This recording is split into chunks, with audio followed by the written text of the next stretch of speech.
Dan ada juga beberapa netizen kemarin yang berkomentar, kan udah ada ATM, kenapa tak bubar saja GMF ini, kenapa? Wah, ini komentar yang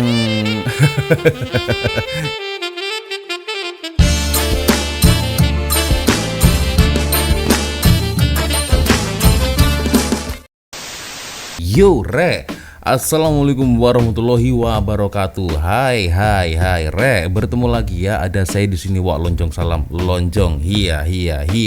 Apa kabar kawan-kawan? Semoga semua dalam kondisi yang sehat ya. Amin ya robbal alamin. Oke Re, beberapa hari yang lalu saya pernah mereaction ya Piala FA di Stadium SSI, dan ada beberapa atau segelintir ya fans baik itu dari KL City ataupun dari Johor ya. Nah, di sini ada JMF ya, Johor Military Force yang melakukan pengamanan, geng ya. Dan kebetulan ini aku menemukan ada satu video baru ya. Video terkini karena ramai sekali ya kawan-kawan yang minta saya untuk mereaction video ini Re ya. Terkini, geng. Tajuknya ya. Tular video casual KL City dibelasah oleh JMF di teras stadium. Wah, oke. Kita tidak tahu macam mana kejadiannya, geng ya, karena sepertinya ini masih dalam siasatan polisi ya. Tapi saya juga ingin tahu ini seperti apa kejadiannya ya, karena saya baru dengar ini tadi Re ya. Oke, langsung saja kita mulai Re. Sebelum kita mulai video ini, hanya sekedar niatkan ya seperti biasanya untuk kawan-kawan yang mungkin belum sholat, geng ya, jangan lupa sholat dulu. Oke. Ya, langsung saja kita mulai Re. Video ini saya kutip dari ini Liga Domestik kita ya. Berita terkini. Baru sahaja sebentar tadi, seorang pengguna Facebook telah berkongsi satu video insiden berkenaan kasual KL City yang sedang dipukul di tepi teras stadium. Waduh. Video itu menyaksikan beberapa individu yang tidak dikenali sedang membelasah mangsa secara berkumpulan. Menurut pengguna Facebook ini, mereka yang melakukan hal tersebut terdiri daripada 1 marshal dan 4 JMF. Mangsa yang telah menerima rawatan kini sedang berada di dalam kondisi yang stabil. Namun perkongsian gambar beliau yang telah dihenyak membuatkan rata-rata penyokong Lembah Kelang tidak berpuas hati dengan tindakan terbabit. Oke. Ini kita hanya mampu menunggu keterangan lanjut daripada pihak polis untuk menyelesaikan kes ini dengan bijaksana. Oke, ini ya, jadi laporan masuknya ini Tarek ya pada 24 Julai 2023. Sekarang masih tarikh 26 saya record ini, jadi sekarang mungkin masih dalam proses siasatan Re ya. Kita tidak berada di situ semasa situasi tersebut dan kita tidak tahu apakah perang mulut di antara mangsa dan JMF sehinggakan mereka terpaksa melakukan tindakan tersebut. Bagi penyokong Lembah Kelang, mereka menekan sekeras-kerasnya kepada polis untuk inginkan mangsa mendapat pembelaan yang sewajarnya atas tindakan yang telah dilakukan oleh JMF. Ada juga segelintir penyokong Lembah Kelang yang berkata, berkemungkinan mangsa tidak akan mendapat pembelaan daripada mana-mana pihak kerana telah melibatkan orang-orang tertinggi Johor.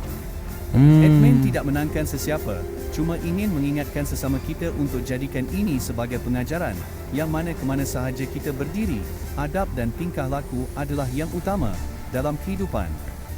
Jadi, bagaimana pula menurut anda semua tentang ulasan terbaru yang telah disampaikan saya di dalam video ini? Oke. Nah, kemarin saya kan mereaction video ini, geng ya. Kasual KL City kena kutip selepas melakukan aksi inilah ya di Stadium Sultan Ibrahim ya. Dan ternyata ramai sekali berita yang bermunculan bahwasanya kasual KL City tersebut itu malah kena hantam, kena tumbuk, kena pukul. Nah, itu ya. Oke. Saya no comment karena saya tidak berada di kejadian tersebut, geng ya. Ya kan, saya hanya membaca berita ya kan. Tapi kita akan tengok lah ya bagaimana kesan atau respon dari netizen, geng ya. Ada Azam Yasini. Biasanya kita nak tengok bola nak happy dan boleh hilang rasa tekanan kerja kan, berseronok lah, healing. Tapi bila keadaan macam ini rasa malas pula nak ke stadium. Memang betul sih ya.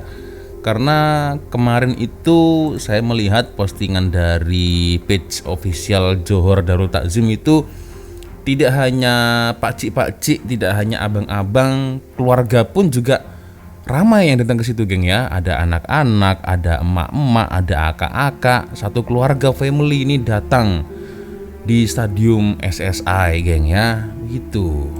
Nah, ini ya. Ada apai-apai, kalau kau orang baik dan tahu apa itu adab, takkan jadi macam itu. Di dalam SSI berapa ramai kanak-kanak, orang tua, ibu hamil yang harus dijaga, ya kan? Itu terbaik menjaga keamanan SSI. Tapi ini masih geng ya, pro dan kontra. Ada yang setuju dengan tindakan GMF, ada yang kurang setuju juga, ya kan? Kalau kawan-kawan bagaimana komentarnya ya? Karena ada juga beberapa netizen kemarin yang berkomentar, kan udah ada ATM, kenapa tak bubar saja GMF ini, kenapa? Wah, ini komentar yang GMF ya. Setahu saya sebagai orang Indonesia, GMF itu adalah Johor Military Force ya. Tapi saya pun terus terang dalam hati kecil saya agak bingung juga, geng ya. GMF ini sebegitu kuatkah peranan GMF ini di Malaysia? Karena kan sudah ada askar, ya kan? Nah, berhubung karena saya orang sipil ya, tidak tahu menahu urusan askar, kebetulan juga nih, geng, aku menemukan satu video dari Kapten Riz Hamid nih, geng ya. Tajuknya juga hampir sama, ya kan? Sudah ada ATM, kenapa GMF tak dibubarkan? Nah, ini mungkin ada beberapa netizen mungkin yang kurang begitu suka ya dengan GMF ini. Oke lah, karena saya bukan ATM, geng ya. Saya hanya masyarakat biasa. Kita akan lihat sama-sama macam mana ya, bagaimana penjelasan dari ex Askar, ex TUDM Riz Hamid. Oke, kita saksikan sama-sama. Assalamualaikum. Waalaikumsalam. Baik. Korang selamat kembali dalam channel YouTube Rais Hamid Aris TV dan masih lagi bersama dengan YouTuber kegemaran rakyat Malaysia, Indonesia, Brunei, Singapura, Siap. Selatan Thailand, Filipina, Rais Hamid. Tekan butang subscribe. Aku tak nak ulas pun benda ni, tapi ramai yang suruh aku ulas. Pasal benda ni ada kena mengena dengan tentera sebab aku adalah veteran tentera. Ya. Cerita pasal ni lah insiden masa Piala FA punya final JDT lawan dengan pasukan KL. Ada video keluar yang JMF tiba-tiba pergi tarik Nah, orang. ini kan. Katanya orang tu provoke dan sebagainya lah. Lepas tu tiba-tiba keluar pula katanya mamat tu teruk kena belasah oleh JMF dan bla bla bla bla. Ada report polis. Tapi yang aku nak ulas mula-mula ni adalah berkenaan dengan JMF tu sendiri sebab ada makhluk-makhluk yang sunat laser dekat TikTok ni yang malas nak buat research, tiba-tiba duk petikai, macam mana Johor boleh ada askar sendiri? ATM tu tak cukup ke? Kenapa tak mansuhkan je JMF ni? Iya. Baik-baik. Itu ya, geng ya. Itu yang kemarin yang sempat memang bukan ramai sih, tapi ada beberapa orang yang berkomentar seperti itu. Mungkin dengan penjelasan Kapten Riz Hamid ini kita akhirnya sama-sama tahu ya. The Royal Johor Military Force ataupun dalam bahasa Malaysia dia Askar Timbalan Setia Negeri Johor sebenarnya adalah pasukan ketenteraan dekat Malaysia yang paling senior, yang paling tua, lagi tua daripada ATM sendiri sebab penubuhan ATM adalah pada 1 Mac 1933 tapi penubuhan JMF adalah pada 18 Mei 1886. Berarti kejap, geng. Berarti JMF ini sudah lama sekali, geng. Sudah paling senior di antara ATM ternyata. Wow, ini fakta menarik gini, geng. Aku baru tahu ini ya. Jadi sebelum terbentuknya Askar, JMF ini ternyata sudah ada, geng. Berarti kalau JMF ini sudah senior, geng ya. Wah, bukan biasa-biasa, bukan kaleng-kaleng ini ya. Oke, kita lanjut lagi. Pak gila lama JMF ni. Peranan utama JMF ni adalah untuk melindungi Sultan Johor, kerabat diraja, harta benda baginda dan peranan tambahan iaitu menyertai Angkatan Tentera Malaysia sekiranya berlaku kecemasan dan konflik bersenjata yang melibatkan satu Malaysia lah. JMF ni dia bukannya askar cekai-cekai sebab dorang ni pernah terlibat dengan pemberontakan dekat Singapura, pernah terlibat dalam Perang Dunia Pertama, Perang Dunia Kedua pun dorang pernah terlibat. Wow, geng. Perang Dunia Pertama pernah terlibat, Perang Dunia kedua juga pernah terlibat, kan? Berarti bukan kaleng-kaleng, geng ya, bukan biasa-biasa berarti kan. Aku kira sebagai orang awam, geng ya, aku masih belum tahu lah ya dulu itu JMF ini ya daerah atau area teritori ya. Itulah teritorinya itu ya hanya di seputar di Johor saja, geng. Ternyata kalau kita melihat lebih lama lagi ya, flashback kembali ke masa lalu, ternyata ya bukan pasukan yang apa tadi Kapten Riz bilang cekai-cekai ya, bukan biasa-biasa, geng. Ini luar biasa ya. Sampai-sampai pernah terlibat di peperangan dunia pertama, perang dunia kedua, JMF pun juga terlibat, geng. Wow, oke, ini menarik ini. Oke, kita lanjut lagi. Kenapa alasannya tidak dibubarkan JMF? Nah, kita akan lihat atau dengarkan sama-sama sejarahnya seperti apa ya. Pula persoalan kenapa JMF ni tak dibubarkan, kan dah ada ATM. Dengar ni. Pada 1994, Kerajaan Pusat Malaysia pernah mencadangkan untuk membubarkan JMF ni. Tetapi Ketua Hakim Negara pada masa itu, Tun Saleh Abbas, bagi tahu bahawa Askar Timbalan Setia Negeri Johor ni ditubuhkan terdahulu daripada ATM sendiri. Dan Askar Timbalan Setia Negeri Johor ni adalah merupakan hak keistimewaan Sultan dan rakyat negeri Johor. Dan pandangan Tun Saleh Abbas ni pula disokong oleh penasihat undang-undang diraja pada masa itu, iaitu Neil Lawson. Jadi memang tak boleh buat apa. Dan mungkin kalau korang nak assume ATM dengan JMF ni diorang tak sebulu ke tak apa ke, JMF ni banyak kali dah training dengan ATM. Tentera udara, tentera laut dan juga tentera darat sendiri. Oh, geng, ini kan, ini juga mungkin kawan-kawan baru tahu juga ya. Aku pun juga sama, geng ya. Ternyata JMF itu dia juga berkolaborasi, geng, ketika masa training ya kan, dengan askar darat, askar udara, askar laut. Nah, itu ya. Aku kira hanya ya itu aja daerah teritori itu ya, teritori Johor aja. Ternyata lebih dari itu, geng ya. Oke, aku baru tahu ini, Rek ya. Oke.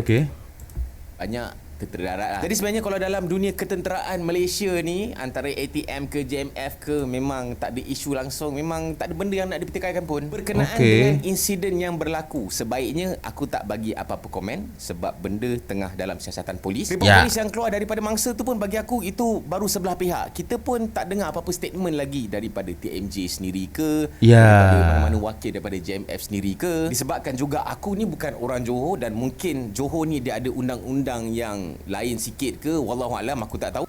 Ya, betul apa yang seperti yang dikatakan oleh Kapten Riz Hamid, geng ya. Jadi karena masih dalam siasatan polis ya, kita juga masih belum mendengarkan ya statement dari pihak JMF atau TMJ ya kan. So sebaiknya kita keep silent dulu lah ya.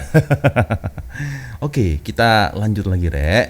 Jadi biarkanlah proses siasatan tu berjalan sendiri, diambil oleh pihak-pihak yang bertanggungjawab. Alamak, pasal bola je lah. Pasal bola yang korang penyokong yang perak nak teruk sangat, nak taksub sangat sampai nak provoke, nak apa bergaduh-gaduh ni, dah kenapa? Tengok, have fun, enjoy the game, sudah. Tu lah masalah orang sekarang ni kan. Semua benda kau nak taksub. So bila dah taksub, orang provoke ni lah, tu lah, fitnah lah, apa benda lah. Kau nak lebih-lebih sokong, nak taksub bagai apa semua, play bola tu pun tak kena kau lah. JDT lawan KL, JDT menang. Okey, dapat juara Piala FA. Next year, tahun-tahun depan, banyak tahun lagi, cuba lagi. Apa masalah ada? Kalau mungkin pula ada persoalan, alamak, provoke takkanlah sampai kena belasah teruk macam tu apa semua. Macam aku cakap tadi lah, wallahualam, benda dalam siasatan kita pun tak tahu kesahihan dia dan sebagaimana, dan aku pun tak tahu undang-undang dekat Johor ni sebab diorang pun ada military force diorang sendiri. Jadi kita biarkan proses perundangan ni berjalan. Cuma nasihat ataupun pengajaran yang kita boleh ambil adalah masuk tempat orang, behave. Kalau korang suka dengan video ni, boleh. Itulah, geng ya, penjelasan dari Kapten Riz Hamid. Ya memang itulah ya, karena benda ini masih dalam siasatan ya kan, dari pihak polis ya, polis Diraja Malaysia. Jadi itulah ya, Oke, thank you Cap ya atas penjelasannya dan penguraiannya kepada kami semua yang saya rasa aku pun juga bodoh geng ya. Aku tidak tahu ya kenapa JMF terus sampai saat ini berdiri ya kan, karena kan ya itu tadi Rek ya. Mungkin ada yang tidak seberapa paham ya pasal kewujudan JMF ini ya kan. So penjelasan dari Kapten Riz Hamid ini cukup logik ya. Masalahnya kenapa harus dibubarkan ya? Kalau kita melihat dari track record dari JMF itu seperti itu dulunya. Nah ini kan bukan pasukan biasa-biasa geng, bukan kaleng-kaleng ini kan ya. Kenapa nak dibubarkan? Kenapa harus dibubarkan ya kan? Saya kira masing-masing ini ada bidang tugasnya masing-masing ya kan. Jadi saya rasa nggak perlu repot-repot lah. Dan apabila mau membubarkan JMF ini kayaknya nggak mungkin karena semua ini atas kuasa Sultan Johor mungkin geng ya. Jadi saya rasa ya impossible. Dan lagi dulu tuh saya juga pernah mereaksi ya pasukan JMF, aku lupa geng tahun berapa itu ya, mungkin 2 tahun atau 3 tahun yang lalu geng ya, kalau tak silap ya. Kalau tak silap itu kalau masuk JMF itu harus bisa membaca dan menulis Jawi ya, lalu harus hafal Al-Quran, itu salah satunya ya. Kalau kalian mau masuk ke JMF itu aku masih ingat betul itu ya. Saya sendiri pun geng membaca tulisan Jawi ini pun kadang bisa kadang tidak ya kan. Dan ini ada satu komentar yang cukup menarik geng ya, kita akan coba shoot sama-sama. Ada Hari The Legend. Saya rasa admin terlupa sesuatu. Bukan JMF yang tertua, tapi Sarawak Ranger. Wow, oke. JMF 1886, sementara Sarawak Ranger 1862. Bila tahun 1963 barulah Sarawak Ranger diserap masuk dalam ATM, dan 1992 barulah sebagai Regimen Ranger Diraja. Ya. Oke. Jadi saya rasa mungkin harus kita tunggu dulu ya siasatan polisi ini macam mana. Nah, nanti barulah keluar statementnya ya kan. Siapa yang salah, siapa yang benar atau macam mana. Itulah geng ya. Saya rasa kawan-kawan pasti lebih tahu, lebih paham daripada saya ya kan. Oke, Rek, ya sepertinya itu sudah untuk video saya kali ini ya. Sekali lagi saya membuat video ini tidak bermaksud menyudutkan salah satu pihak geng ya, karena berhubung karena saya ke-trigger ya, ada komen seperti itu, makanya saya juga penasaran ya, JMF ini kenapa tidak dibubarkan ya kan. Seberapa besar ini pengaruh JMF? Ternyata ya bukan kaleng-kaleng geng ya. JMF itu adalah senior daripada ATM. Nah itu ya. Oke, penjelasannya sangat bagus dari Kapten Riz Hamid geng ya. Oke, Rek, sepertinya cukup sudah untuk video kita kali ini. Terima kasih kawan-kawan sudah nonton video saya dari awal sampai akhir ya. Dan seperti biasanya kalau ada video menarik yang mungkin boleh aku reaction, orang boleh follow sosial media saya, kirim videonya di DM Instagram saya geng ya. Dan jangan lupa komen di ruang komentar geng ya, apa pendapat korang. Oke, dan akhirnya saya Pak Lonjong pamit dulu. Wassalamualaikum warahmatullahi wabarakatuh. I love you Malaysia, I love you Indonesia. Bye bye Rek.